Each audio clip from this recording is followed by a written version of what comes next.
Bonjour, je vous rappelle qu'on est en plein coronavirus. Restez bien chez vous. Vous pouvez travailler tranquillement les mathématiques, le français, etc. Aujourd'hui, nous allons reprendre ce qu'on avait commencé à la précédente vidéo. Nous avions vu comment calculer des images à partir de l'expression littérale d'une fonction. Maintenant, nous allons voir comment calculer des antécédents à partir de l'expression littérale d'une fonction. Par exemple, nous reprenons l'exemple de la dernière fois, c'est-à-dire la fonction f de x égale 3x carré plus 1.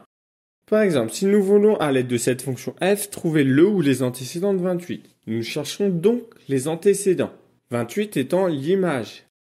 C'est-à-dire qu'on cherche x de telle manière que f de x est égal à 28.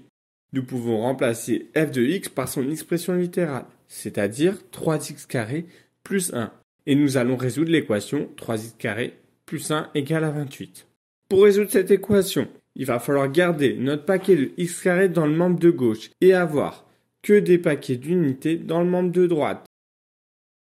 On va chercher à enlever notre plus 1 dans le membre de gauche. Pour cela, il faut faire moins 1 dans le membre de gauche, parce que plus 1 moins 1 égale 0. Donc, on va réussir à annuler notre plus 1 en faisant moins 1. Si on fait moins 1 dans le membre de gauche, il faut faire pareil dans le membre de droite. Pourquoi ? Parce que je vous rappelle qu'une équation, c'est comme une balance à l'équilibre. Si j'enlève 1 kg d'un côté, il faut que je fasse la même chose de l'autre côté.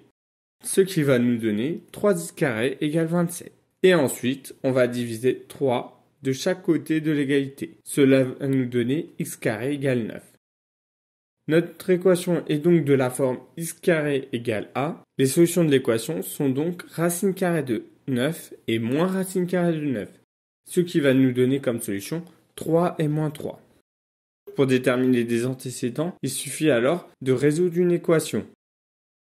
Les équations que vous allez rencontrer ne seront pas toujours de la forme qu'on vient de voir. Donc à vous d'appliquer la méthode qu'il faut pour chacun des cas. J'espère que vous avez compris cette vidéo. Je vous invite à la revoir et vous entraîner avec la fiche d'exercice. Je vous souhaite une bonne journée. Au revoir.